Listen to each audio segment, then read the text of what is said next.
제목을 보여주시면 제목을 같이 한번 읽고, 네, 같이 잘 보시나요? 한번 읽어보겠습니다. 시작. 새 이름 피처링 누구예요?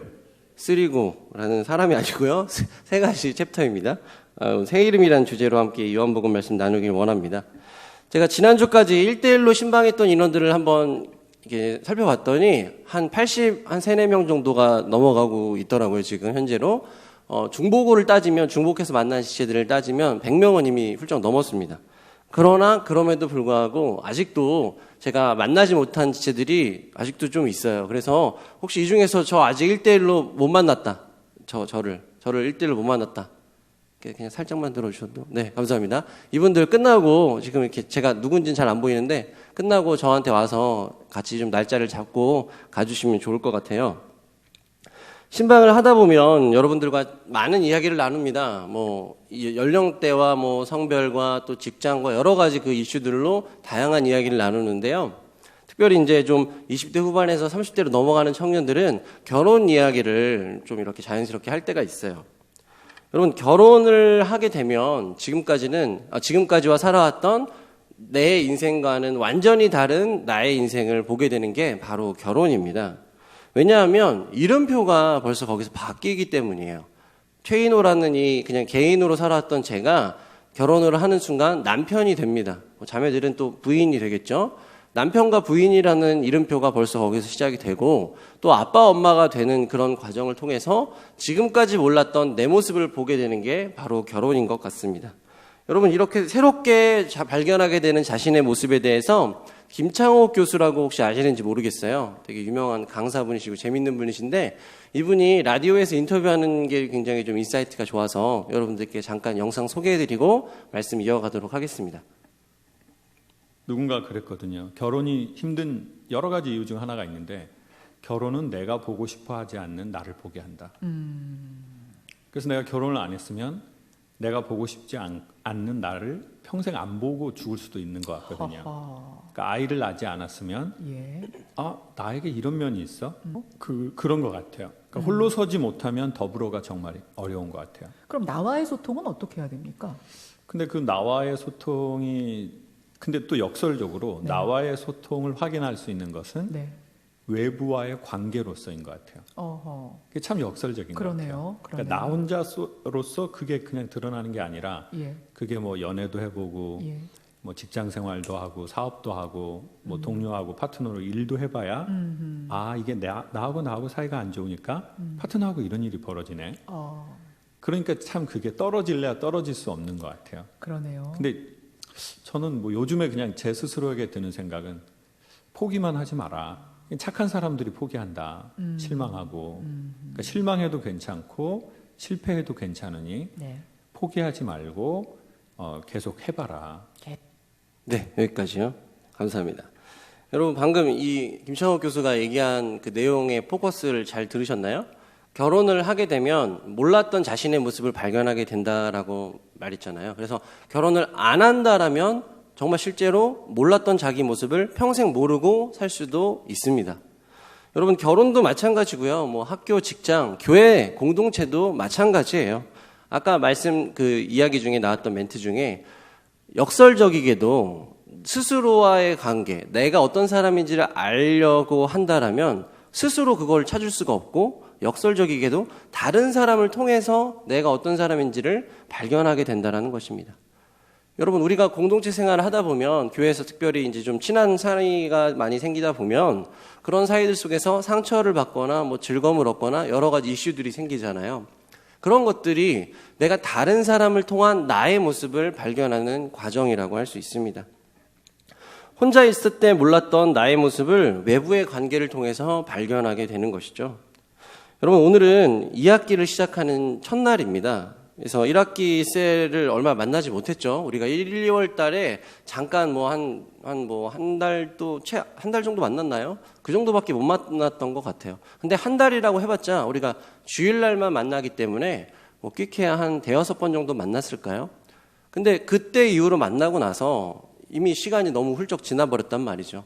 그래서 지금 현재의 셀은 이 인원들과의 그 케미가 그렇게 막 깊거나 유대감이 좋거나 이런 느낌을 많이 받지 못했을 거예요. 그래서 가능하면 올해 한 해는 좀 이 셀로 유지를 하고 싶었지만 이 사정과 여러 가지 변화들로 인하여서 부득이하게 좀 개편을 진행하게 됐습니다. 그래서 혹시라도 이 1학기 때 아쉬움이 좀 짙은 분들께는 죄송하다는 말씀을 먼저 좀 드리고 싶어요. 그러나 한편으로는 지금 이 김창훈 교수가 말했듯이 지금까지 몰랐던 내 모습을 발견할 수 있는 좋은 계기가 될 수도 있다라고 저는 확신합니다. 왜냐하면 1학기 때 좋았던 느낌이 있다라는 것은 벌써 그 지체, 그런 느낌을 갖는 지체들은 벌써 익숙함과 편안함을 느낀다라는 거예요. 그 지체들과 그 세론들과의 관계를 통해서 내가 거기에 들어갔을 때 그들과 함께 있을 때 평안함이 느껴지거든요. 그러니까 좋은 거죠. 그러니까 바뀌고 싶지 않은 것입니다. 여러분, 평안하고 이렇게 익숙하다라는 것은요, 내가 이미 어느 정도 다 이미 세팅이 되어 있다라는 뜻으로 해석하시면 돼요. 그러나 반대로 불편하고 낯설다라는 환경에 나에게 접근이 되면 거기서 몰랐던 내 모습, 아까 말씀드렸잖아요. 전혀 예상치도 못했던 나의 모습을 발견할 수 있는 좋은 계기가 될 수 있습니다.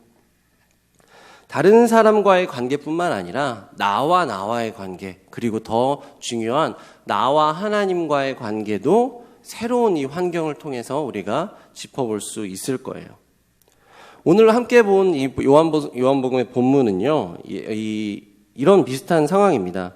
예수님을 처음 만난 제자들의 모습을 그려주고 있어요. 예수님을 처음 만났을 때 이 제자들이 어떤 모습이었고 어떤 마음이었는가를 우리가 오늘 세 가지 이 챕터로 한번 살펴보려고 하는데요.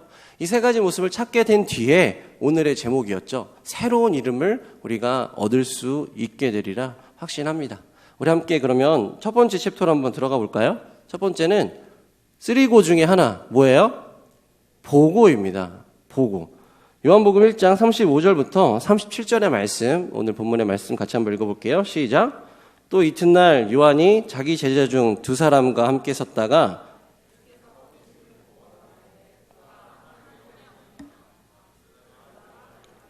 예수를 따르거늘. 아멘.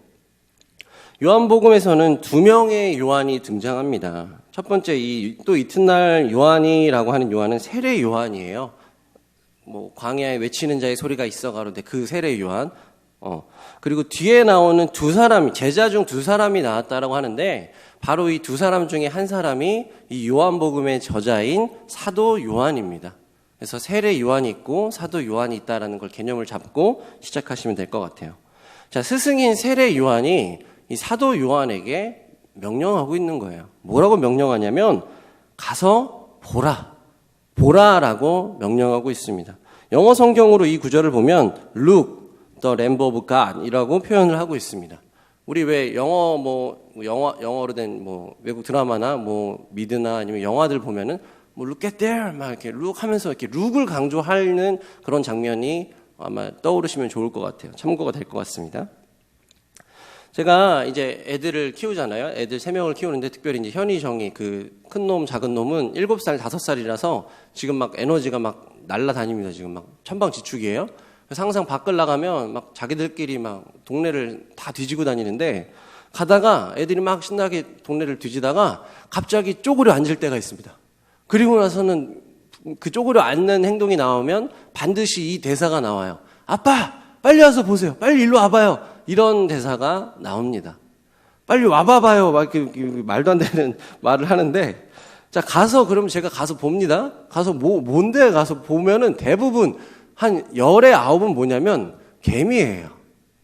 개미를 보고 신난 거예요. 이거 애들은 이렇게 희한하게 다른 생명체를 보면 되게 좋아합니다.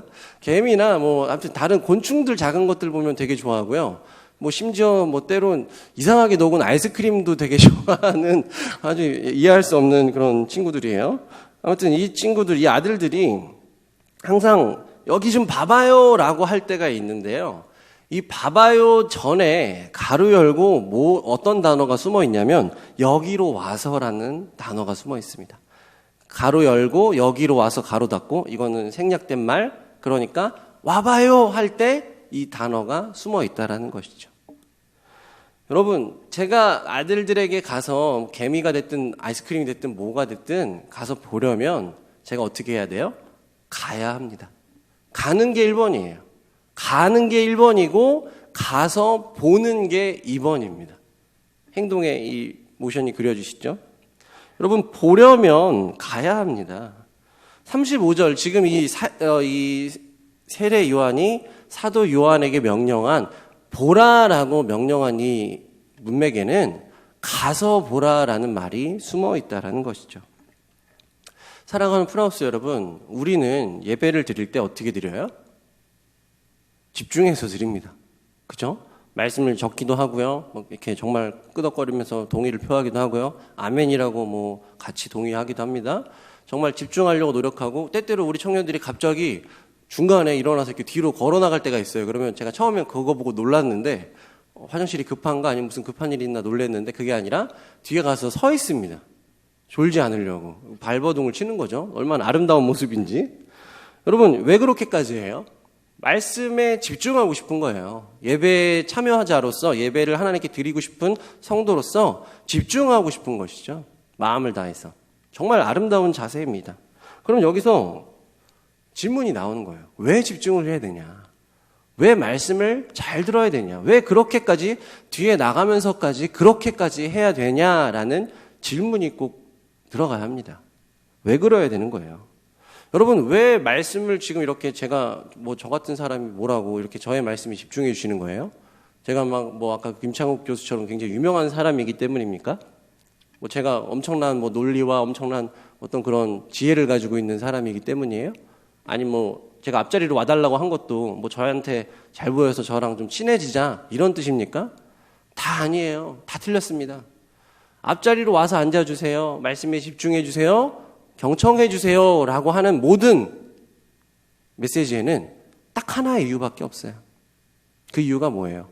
말씀이 전하는 대상, 말씀이 가리키고 있는 대상이 예수 그리스도이기 때문입니다. 복음을 전하고 있는 것이기 때문이죠. 복음을 전하기 때문에 그 복음에 집중해 주세요라는 가로 열고라는 그 문장이 숨어 있는 것입니다. 그래서 말씀에 집중하고 말씀에 순종해야 하는 이유는 말씀이 가리키는 대상이 예수 그리스도라는 것을 꼭 기억하시길 바랍니다. 여러분, 그렇기 때문에 이것은요, 관계의 문제로 들어가면 안 되는 거예요. 본질의 문제입니다. 예배를 드릴 때는 목사님과의 관계든 셀1과 셀 리더의 관계든 다 부수적인 거예요. 예배를 드릴 때만큼은 온전하게 본질의 문제로 들어가야 합니다. 옆에 불편한 지체가 앉았든 옆에 좋아하는 지체가 앉았든 아무 상관이 없는 거예요. 오로지 본질, 우리가 지금 듣고 있는 것, 우리가 지금 보고 있는 것이 무엇이냐라는 본질에 집중해야 합니다. 여러분, 왜 세례 요한이 앞에서 요한복음에서 등장한 거예요? 왜 제가 여기서 이렇게 여러분들께 말씀을 전하고 있을까요? 세례 요한도 그렇고 저도 그렇고 전혀 다른 사람이지만 공통점 딱 한 가지가 있습니다. 딱 한 가지 공통점은 뭐예요? 세례 요한도 그렇고 저도 그렇고 도구라는 거예요. 하나님의 도구입니다. 하나님의 스피커로서 지금 이 자리에서 여러분들에게 저를 통해서 하나님의 말씀이 흘러나가는, 단순히 우리가 라디오를 키든 스마트폰을 키든 노래가 나오는 것처럼 그 키는 역할을 제가 지금 맡아서 하고 있는 거예요. 그러니까 저와 관계, 여러분 그런 거 있잖아요. 우리가 스마트폰이 있고 집에 라디오 들으시는 분도 있을 텐데, 라디오가 조금 낡았거나 여기서 좀 뭔가 액정이 깨졌다라고 해서 이 기능 자체가 없어지는 게 아닙니다. 그렇죠? 이 기능은 뭐예요? 소리를 들려주는 것에 목적이 있습니다. 그게 본질이라고요. 세례 요한도 마찬가지고요. 담임 목사님도 마찬가지고 다른 목사님들도 저도 마찬가지입니다. 전하는 역할로만 저희가 이곳에 있는 것이죠. 여러분, 그렇기 때문에 우리가 이 예수 그리스도를 가리키고 있는 그 본질에 집중하기 위해서 지금도 이렇게 경청하고 계신 거예요. 너무너무 아름다운 모습입니다. 여러분, 헨리 나우엔의 예수의 길이라는 책이 있습니다. 이 책을 보시면 이런 챕터가, 이런 부분이 나와요. 때로 우리가 예수님을 가리켜 보이는 사람이 호감이 가지 않거나 불편한 사람일 수도 있다. 그럼에도 그들은 예수님을 가리켜 보인다. 우리는 온갖 반론을 제기하며 그분에 대해 보지도 않고 듣지 않으려고 한다. 그러나 듣지 않으면 끝내 예수님을 만날 수 없다라는 부분이 나옵니다. 세례 요한, 하나님의 말씀을 전하는 선지자였습니다. 그러나 그 모습이 굉장히 기괴했다라 그랬어요. 메뚜기를 먹으면서 석청을 먹으면서 그런 양털 옷을 입은 기괴한 사람이었습니다. 전혀 보지 못했던 익숙하지 않은 사람이었기 때문에 사람들이 좀 꺼려했을 것 같기도 해요. 본인을 뭐라고 표현했냐면 나는 예수님의 나의 다음으로 오는 그분에 대해서 나는 신발끈도 풀 수 없는 존재다. 정말 미약하고 정말 아무것도 아닌 존재라고 본인을 표현했습니다. 세례 요한 역시 그렇게 자신을 표현했는데 저 같은 게 뭐라고 세례 요한과 비할 수 있을까요? 저는 아무것도 아닌 존재거든요. 정말 부족한 사람입니다. 그러나 정말 하나님의 은혜를 받아서 그 은혜에 힘입어서 살다 보니까 지금 이 자리까지 오게 된 거예요. 제가 여기 서 있는 이유는 딱 하나, 하나님이 불러주셨기 때문입니다. 하나님의 말씀을 전해라, 스피커 역할 해라, 그 역할 때문에 단지 그 이유 때문에 이 자리에 있는 것이죠. 여러분, 그러니까 저와의 관계가 안 좋다라 그래서 제가 뭐 부족함이 보인다라 그래서 그거에 자꾸 상처받지 마세요. 저는 말씀드렸지만 부족한 사람입니다. 저는 계속해서 배워나가야 되고요. 계속해서 변화해야 되는 부족한 사람입니다. 그러나 저에게 그러니까 그런 저에게 집중하지 마시고 제가 전하고 있는 대상이 누구인가? 저 목사님이 뭐라고 말하고 있는가? 말하는 내용 안에는 무엇이 담겨 있는가? 그 내용에 좀 집중해 주시길 바랍니다. 제가 누구를 가리키고 있고 누구를 향해서 가자고 하는지를 꼭 기억해 주시길 바라요. 그리고 우리가 이제 말씀드렸지만 오늘부터 새로운 셀원들을 만나게 될 거고 셀 리더를 만나게 될 거란 말이죠. 말씀드렸지만 좋은 관계도 있을 수 있고요. 좀 어색하고 낯선 관계도 있을 수 있습니다. 그러나 리더 역시 그런 스피커의 역할을 받아서 여러분들에게 말씀을 같이 공부하자고 전하는, 앞장서서 전하는 리더자의 리딩하는 그런 역할인 것입니다. 그래서 그 리더와의 관계도 물론 중요하지만 그 같이 셀 모임을 할 때든지 성경 공부를 할 때든지 이 리더가 말하는 대상에 대해서, 리더가 말하는 내용에 대해서 집중하시길 부탁드립니다. 봐야 되는 거예요. 봐라. 가서 봐라. 가까이 가야 되는 것이죠.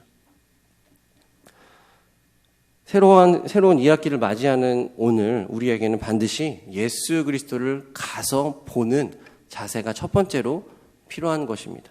두 번째 자세가 있어요. 두 번째 챕터 읽어볼까요? 묻고. 네, 제가 읽었네요. 혼자 읽었습니다.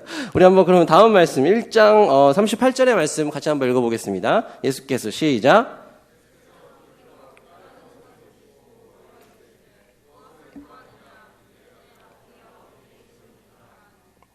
랍비는 번역하면 선생이라.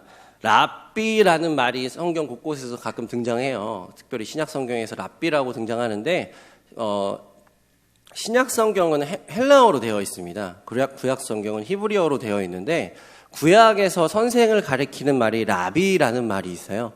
그 라비라는 말을 그대로 헬라어로 옮겨놓은 것입니다. 왜냐하면 이 신약 성경은 이방인들, 뭐 로마 사람이든 다른 나라 사람이든 이방인들에게 전해지는 성경이었기 때문에 이렇게 해석이 돼 있는 거를 우리도 한글 성경으로 보고 있는 것이죠. 참고하시길 바라고요. 자, 스승인 세례 요한의 말을 듣고 예수 그리스도를 이제 제자들이, 그 두 명의 제자들이 쫓아갑니다. 따라갑니다. 자, 제자들이 첫 번째로 한 행동은 뭐냐면 예수님께서 물어보시는 거예요. 무엇을 구하실 때 이르되 랍비여 어디에 계시오니까 라고 물어봅니다. 여러분이 어디에 계시오니까 라는 말이 이렇게 들으면 이해가 되세요? 저는 처음에 들었을 때 잘 이해가 안 가더라고요. 그래서 특별히 이럴 때는 뭐 영어 성경이든 현대인의 성경이든 쉬운 성경을 찾아보시면 이해가 쉽습니다. 자, 현대인의 성경으로 이 구절을 보면 선생님 어디에 머물고 계십니까? 깐마디로 우리말로 하면 선생님 어디 사세요? 어디 계세요? 이런 뜻을 가지고 있는 것이죠. 근데 앞에서 주님께서 물은 질문이 뭐였냐면 너네가 무엇을 구하고 있니? 너네 왜 왔니? 라는 행동에 대한 질문이었었거든요. 우리가 잠언서를 배울 때 솔로몬의 내용을 잠깐 떠올려 보면 솔로몬이 하나님의 마음에 합한 제사를 지냈습니다. 하나님이 물어보셨어요. 네가 무엇을 구하느냐? 솔로몬이 대답할 때 뭐라고 대답했어요? 하나님, 나는 어린아이와 같습니다. 지혜가 부족하기 때문에 지혜를 주세요라고 기도했더니 하나님께서 정말 마음에 드셔서 뭐 네가 지혜만 구했으니 부와 명예와 모든 것을 주겠다라고 하면서 솔로몬이 위대한 왕이 되잖아요. 자, 그렇게 솔로몬처럼 어떤 뭐 지혜를 구했다라면 그럴 수도 있겠다 싶은데 제자들은 그런 것도 구하지 않았어요. 아예 그런 예수님의 그 질문에 뭘 구하러 왔니라는 질문에 마음이 없었던 것 같습니다.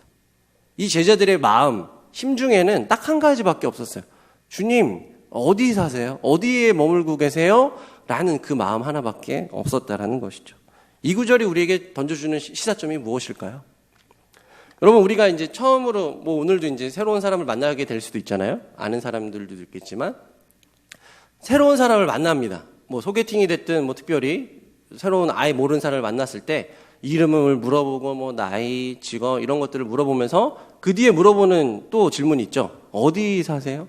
어디 지역, 뭐 어디 출신, 뭐 이런 거 물어보잖아요. 어디 사세요라는 이 질문에는 무슨 의미가 담겨 있는 거예요? 궁금하다라는 것입니다. 관심이 있다라는 것이죠. 어디에 머물고 있는지. 제가 신방할 때도 물어보거든요. 어디서 일해? 어디서 근무해요? 어디까지 갈 수 있을까? 이런 걸 물어보는 이유가 뭐예요? 관심 있으니까 가겠다라는 거 아닙니까? 거기까지 가겠다라는 거예요. 어디 사세요? 어디서 지내세요? 라는 질문에는 나는 당신에게 관심이 있습니다. 라는 전제가 숨어 있는 것입니다. 우리는 수많은 시간 기도를 합니다. 수많은 시간 기도를 하고 하나님께 우리의 소원을 아뢰요. 자, 우리가 기도할 때 우리의 마음에 그 담겨 있는 그 기도 내용을 잘 살펴보세요. 내가 하나님께 아뢰는 그 기도의 내용. 그 대부분이 뭐예요? 모르긴 몰라도 제가 그냥 예상하건대 대부분은 내 마음의 소원입니다. 주님, 이게 필요합니다. 주님, 이걸 도와주셔야 돼요. 주님, 이것 좀 해결해 주세요라고 내 마음의 소원을 아뢰는 내용이 대부분일 확률이 높습니다. 저 역시 그랬었고요. 그러나 기도의 우선순위는 무엇이 돼야 되냐면 주님, 어디 계십니까? 예수님, 당신은 어떤 분이세요? 예수님, 대체 어디 계세요? 예수님, 내 마음에 계신 거예요? 예수님, 어디 계신 거예요? 예수님, 나랑 어떤 관계신 거예요? 이런 예수님에 대한 관심이 기도의 1번으로 다가와야 되는 것이죠. 내 마음의 소원, 하나님 이거 도와주세요, 이거 도와주세요, 이거 해결해 주세요. 이게 아니라 이건 천천히 해도 되니까 첫 번째로 우리가 알아야 될 것, 첫 번째로 구해야 될 건 뭐냐면 예수님이 궁금하다라는 겁니다. 주님 알고 싶어요. 주님이랑 더 가까워지고 싶어요. 라는 주님에 대한, 예수님에 대한 관심이 우리에게 먼저 있어야 되는 것입니다. 그렇게 예수님께 깊은 관심과 애정을 가졌을 때 주님께서 우리를 불러주시는 명칭이 바뀌어요. 호칭이 바뀝니다. 그 말씀 한번 같이 볼까요? 요한복음 15장 15절입니다. 우리 한번 이 말씀 같이 읽어볼게요. 시작. 이제부터는 너희를 종이라 하지 아니하니 종은 주인이 하는 것을 알지 못함이라 너희를 친구라 하였노니 내가 내 아버지께 아멘. 어떤 사람이 나와 친한지 안 친한지를 어떻게 구분할 수 있을까요? 여기 안에서도 우리가 제가 들어보면 평택에서 또 성문교에서 같이 나고 자란 지체들이 많이 있습니다. 친하죠. 친한 관계가 많이 있을 거예요. 아니면 새롭게 알게 됐지만 또 거기서 마음이 맞아서 친하게 될 수도 있습니다. 이 사람과 이 사람이 친한지 안 친한지를 뭘로 확인할 수가 있어요? 제일 쉽게 확인하는 방법이 있습니다. 얘가 나의 비밀을 얼만큼 알고 있는가? 나는 이 친구에게 얼마만큼 믿고 터놓으면서 얘기할 수 있는가? 라는 신뢰의 관계, 뭐 비밀 공유의 관계, 뭐 이런 걸로 확인할 수가 있을 것 같아요. 둘 사이에 비밀이 없으면 무엇이든지 믿고 나눌 수 있으면 그 두 사람을 베프라고 할 수 있겠죠. 베프. 여러분, 아리스토텔레스가 이런 말을 했습니다. 친구란 무엇이냐? 친구란 두 개의 몸에 깃든 하나의 영혼이다. 굉장히 멋있는 말이죠. 이해가 안 되는 분도 있을 것 같아요. 두 개의 몸에 깃든 하나의 영혼. 무슨 뜻이에요? 연결되어 있다는 뜻입니다. 케미가 잘 맞아. 우린 소울메이트야. 우린 너무 잘 알아, 서로가 서로를. 이런 뜻이죠. 여러분, 우리가 예수님과 진정한 사랑과 우정을 나눌 때 우리가 예수님의 베프가 될 수 있는 거예요. 예수님이 나의 베프가 되어주실 수 있습니다. 소울메이트가 되어주신다고요. 내가 예수님께 먼저 관심을 갖고 예수님에 대한 애정과 관심과 사랑을 가질 때 그런 관계가 형성될 수 있습니다. 그런 관계가 돼야만 비로소 우리가 예수님과 친밀한 관계, 또 예수님을 통해서 하나님의 말씀을 깨닫는 관계라고 할 수 있는 거예요. 예수님이 아까 요한복음 15장 15절에서 말씀하신 이 말씀이 굉장히 중요한 게 뭐냐면 원래 우리는 종이었단 말이죠. 사망의 종, 죄의 종이었습니다. 그런 종인 우리를 등급업을 시켜주신 거예요. 업그레이드 시켜주셨습니다. 완전하게 새로운 사람으로 변신시켜주셨는데 그 변신의 타이틀이 뭐예요? 친구라는 것입니다. 나는 주의 친구, 나는 주의 친구라는 찬양이 있는 것처럼 우리가 주님을 친구로 맞이해야만 되는 이유, 아까 말했죠. 신뢰의 관계. 하나님의 말씀을 깨닫기 위해서는 주님을 통해서, 예수님이 말씀하시는 것을 통해서만이 깨달아진다라는 것이죠. 그렇지 않으면 우리가 여전히 죄의 종이고 사망의 종의 모습이면 아무리 듣긴 들어도 깨달아짐이 없다라는 것입니다. 신뢰의 관계, 친밀한 관계가 없기 때문이죠. 그래서 우리는 두 번째 챕터가 뭐였어요? 묻고입니다. 예수님께 물어야 되는 거예요. 관심을 가지세요. 자, 예수님께 관심을 갖고 끝없이 물었습니다. 이제 마지막이에요. 세 번째 이 마지막 이 방점을 찍어야 되는데 마지막이 뭐예요? 거하고입니다. 오늘 본문인 요한복음 1장 39절의 말씀 같이 한번 읽어보도록 하겠습니다. 자, 시작. 예수께서 이르시되 와서 보라. 그러므로 그들이 가서 10시쯤 되었더라. 이 10시라는 건 우리 시간 10시가 아니고요. 이 유대인의 시간으로 4시 정도, 오후 4시 정도를 가리킵니다. 자, 이 예수님께서 이 두 제자, 아까 한 명은 이 요한복음의 저자인 사도 요한이라 그랬고요. 또 다른 한 명이 누구냐면 안드레입니다. 베드로, 요한, 안드레, 뭐야, 처음에 뭐죠? 이 제자송 까먹었네. 제자의 이름 외우는 노래가 있잖아요. 베드로, 안드레. 그쵸? 맞죠? 제가 들린 거 아니죠? 안드레, 그 두 번째 제자인 안드레, 이 제자의 이름이 여기서 등장합니다. 뒤에. 그래서 이 두 명의 제자는 요한과 안드레였다라는 것을 알게 되는 것이죠. 자, 예수님께서 이들에게, 이 안드레와 요한에게 와서 보라, 따라와라 라고 말씀을 하셨을 때 그들이 행동한 게 뭐예요? 함께 거했다라는 것이죠. 함께 거했다. 그리고 예수님과 함께 시간을 보냈습니다. 여러분, 이 구절을 영어 성경으로 보면 and spent that day with him이라 그래서 중요한 단어가 뭐냐면 spent예요. spent가 뭡니까? spend 아세요? spend라는 지불하다, 뭐 소비하다 이런 단어의 과거형이 spent예요. 갑자기 영어 시간 같은데 죄송합니다. 여러분, 이게 근데 중요한 단어라서 그래요. 이게 무슨 뜻이냐면 이미 써버린 시간, 되돌릴 수 없이 소비해버린 시간을 뜻하는 단어가 바로 이 spent입니다. 여러분, 우리가 흔히 시간을 때운다라는 말을 할 때가 있어요. 쓸 때가 있습니다. 킬링 타임이라는 말과 똑같은 말이죠. 시간을 때운다. 무슨 뜻이에요? 좋은 뜻입니까? 나쁜 뜻이에요? 안 좋은 뜻이죠. 부정적인 의미를 담고 있단 말이에요.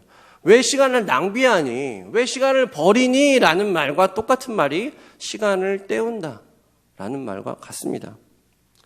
여러분, 그런데 이 시간을 낭비했다라는 말에 분명히 부정적인 의미가 들어있지만 시간을 소비했다, 시간을 완벽하게 흘려보냈다라는 이 말에는 대상이 누구냐에 따라서 그 의미가 완전히 바뀔 수도 있어요. 아무것도 안 한 게 시간을 때운 거거든요. 그러니까 일을 하건 공부를 하건 심지어 뭐 밥을 먹건 잠을 자건 뭔가를 채워놨어야 그 시간을 의미 있게 보낸 것인데 정말 아무것도 안 하면 그냥 때운 시간밖에 안 되는 거예요. 흘려보낸 시간.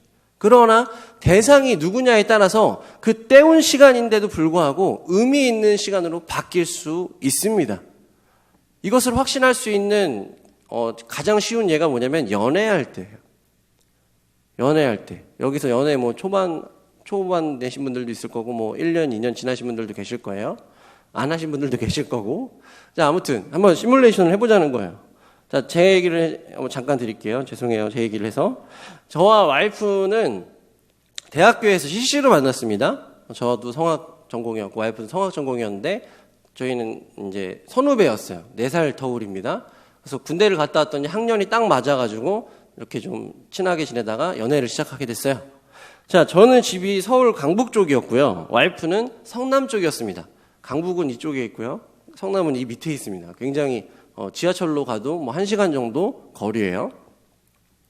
자, 그래서 우리는 주로 뭐 강남이든 건대든 중간 지점에서 만났어요. 그래서 거기서 만나서 데이트하고 영화도 보고 재밌는 거, 맛있는 거 먹고 이제 날이 어두워 시간이 다 밤이 돼서 집에 보내야 됩니다.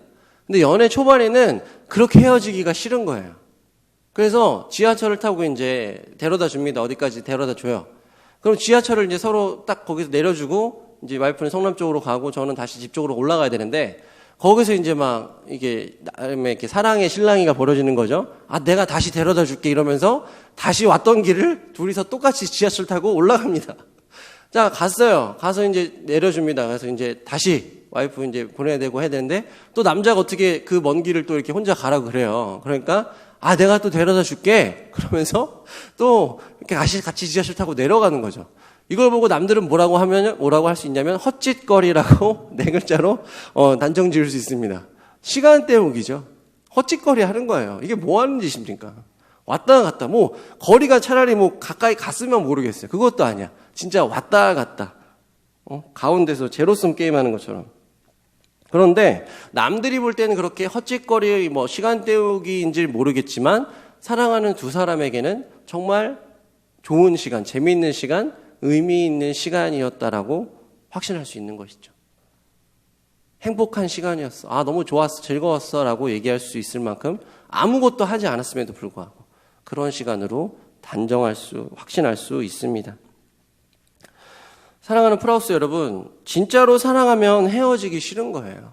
진짜로 사랑하면 집에 바래다 주는 게 싫습니다. 그래서 가끔 그런 질문을 들어요. 언제 결혼을 확신할 수 있어요? 언제 결혼하는 게 결단이 서요? 그러면은 대부분 제 경험상 많은 형제들이 이런 대답을 해요. 집에 데려다 주기 싫을 때, 집에 데려다 주기 귀찮을 때 이런 대답을 합니다. 여러분 나중에 한번 믿거나 말거나 한번 경험해 보세요. 진짜로 데려다 주는 게 이제 너무 싫을 때가 찾아올 때 결혼을 하면 뭐 대부분 맞는 것 같더라고요. 아무것도 하지 않아도 진짜 사랑하면 옆에만 있어도 너무 좋습니다. 곁에 있기만 해도 너무너무 행복하죠. 노래 가사 중에 옛날 노래 가사 중에 보고 있어도 보고 싶은 그대여 이런 가사가 있어요. 옛날 트로트였던 것 같은데 보고 있단 말이죠. 내 옆에서 보고 있어요. 그런데 진짜 사랑에 빠지면 옆에서 보고 있는데도 보고 싶은 이상한 내가 나를 봐도 이상한 감정이 찾아옵니다. 사랑에 흠뻑 젖으면 그렇게 되는 것이죠. 여러분 연인 사이에서는 이게 가능한데 왜 예수님과는 이게 그렇게 어려운 것일까요? 우리가 예수님을 너무 높은 존재라던가 아니면 너무 거룩한 존재로 나와는 너무 동떨어진 존재로 벽을 쌓아놓은 것은 아닐까요? 물론 예수님은 높은 존재시고 거룩한 존재이십니다. 하나님이시니까요. 당연히 우리와 비교할 수 없는 분이시죠. 그러나 그분께서 이 땅에 친히 인간의 몸을 입고 내려오셨단 말이죠. 아까 말씀드렸던 요한복음 15장 15절의 말씀처럼 그 인간의 몸을 입고 오신 예수님께서 우리에게 던지시는 메시지가 뭐예요? 이노야, 우리 친구하자. 나 너랑 친해지고 싶어서 왔어. 나 너랑 더 깊은 관계를 맺고 싶고 너랑 더 친밀해지고 싶어. 우리 친구하자. 라고 나 이제 너 친구라고 부를게. 라고 예수님께서 다른 사람도 아닌 나한테 말씀해 주고 계신다고요. 그런 예수님을 우리가 너무 높은 존재, 나에겐 너무나도 먼 당신으로만 바라보는 게 과연 합당한 행동이냐? 스스로 한번 물어보시길 바랍니다. 여러분, 예수님이랑 같이 노세요. 예수님이랑 같이 아무것도 하지 않으셔도 좋으니까요. 그냥 예수님 생각하면서 한번 멍해 보시기도 하고요. 한번 예수님 말씀 나온 거 무슨 말씀인지 이해가 안 가도 그냥 말씀 하나 잡고 한번 생각해 보시면서 말씀 읽어보시기도 하고요. 또 예수님의 사랑에 대해서 주님의 사랑을 찬양한 찬양들이 얼마나 많습니까? 그런 찬양들, 내가 좋아하는 찬양들 하나 그냥 생각나는 대로 흥얼거리면서 그 가사에 한번 빠져보기도 하는 거고요. 우리가 연인 사이에서 어떤 엄청난 이벤트와 엄청난 액션들을 매일같이 할 수가 없어요. 그거는 무슨 이벤트 회사지 그게 무슨 연인입니까? 보통 사람들은 그냥 밥 먹고 같이 이야기하고 차 마시고 소소한 시간들을 같이 보내는 게 진짜 연인의 모습이고 진짜 사랑하는 모습입니다. 예수님과의 관계도 마찬가지라는 거예요. 주님이 우리를 친구라고 불러주신다면 우리도 주님을 친구라고 부를 수 있어야 합니다. 이제 우리 2학기 시작하는 이 시점에서 이제 바쁘다라는 핑계는 이제 그만 좀 내려놨으면 좋겠어요. 아무리 바빠도 정말 사랑에 빠지면요, 새벽에라도 달려갈 수 있고요. 2시간, 3시간씩 통화를 해도 전화기가 뜨거워질 정도로 통화를 해도 전혀 기분 나쁘지가 않은 거예요. 그 시간이 남들에게는 헛짓거리처럼 보일지 모르겠지만 정말 사랑하는 사이라면 깊이 빠져들 수 있습니다. 이제 말씀을 마치겠습니다. 우리는 오늘 제자들이 예수님을 처음 만났을 때 모습을 함께 살펴봤습니다. 그들은 먼저 예수님을 봤어요. 예수님에게 가서 봤습니다. 그리고 물어봤어요. 주님 어디 사세요? 어디 계십니까? 라고 물어봤어요.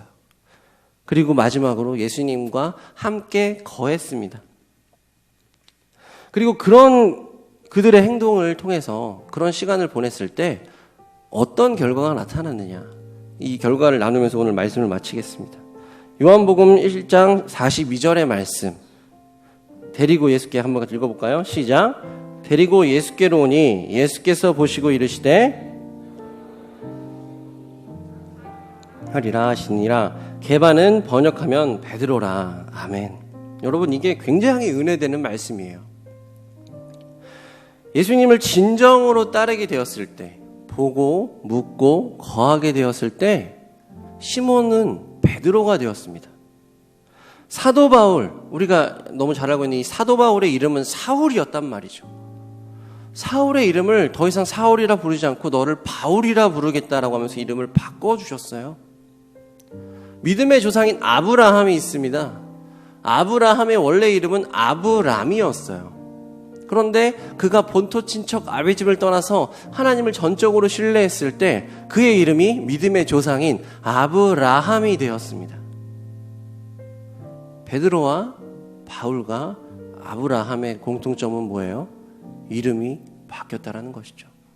어떻게 이름이 바뀔 수 있었어요? 주님을 전적으로 믿고 따랐을 때, 하나님과 깊은 관계가 형성되었을 때, 진정한 친구로서 신뢰가 회복되었을 때 이름이 바뀌는 결과가 나타났습니다. 그리고 우리에게 오늘 이 시간 새로운 이름을 주셨어요. 그 새로운 이름은 성도라는 이름입니다. 더불어서 프라우스라는 이름이에요. 우리는 더 이상 죄의 종이 아니고요, 성도라는 이름을 가진 프라우스 청년부로 변화시켜 주셨습니다. 그게 바로 우리의 새로운 이름인 것이죠. 이 이름은 내가 노력해서 받은 것이 아니라 하나님께서 건져주셨고 하나님께서 선택해 주셔서 내 이름표를 바꿔 주셨다라는 것입니다. 여러분, 이 놀라운 은혜를 우리가 오늘부터 다시 한번 마음에 새기길 원합니다. 오늘은 새로운 학기의 시작이라고 말씀드렸어요. 새로운 셀이 부담될 수도 있지만 반대로 굉장히 좋은 나를 발견하는 시간, 새로운 관계를 형성하는 시간으로 우리들이 그 시간으로 보낼 수 있습니다. 더 중요한 것은요, 나뿐만 아니라 우리 모든 셀원들, 우리 모든 프라우스 청년들이 한 사람도 빠짐없이 예수님을 보고 묻고 거하는 진짜 예수님의 친구로 자라가야 된다는 것입니다. 우리가 나 혼자만 자라간다라고 다가 아니라 내 옆에 있는 지체들, 또 내가 부족하면 내 옆에 있는 지체들이 같이 끌어줄 거예요. 옆에 있는 새로운 셀원들과 셀 리더와 또 저와 모든 우리 프라우스 청년들을 믿어주시고 우리가 함께 믿는 대상이 사람이 아니라 예수 그리스도라는 것을, 우리는 예수 그리스도를 향해서 오늘도 함께 걸어가고 있는 하나의 공동체라는 것을 꼭 기억하는 우리 프라우스가 되길 축복합니다. 우리 같이 이 찬양으로 마무리했으면 좋겠는데요. 예전에 한번 불렀던 찬양이죠. 성도의 노래 우리 한번 같이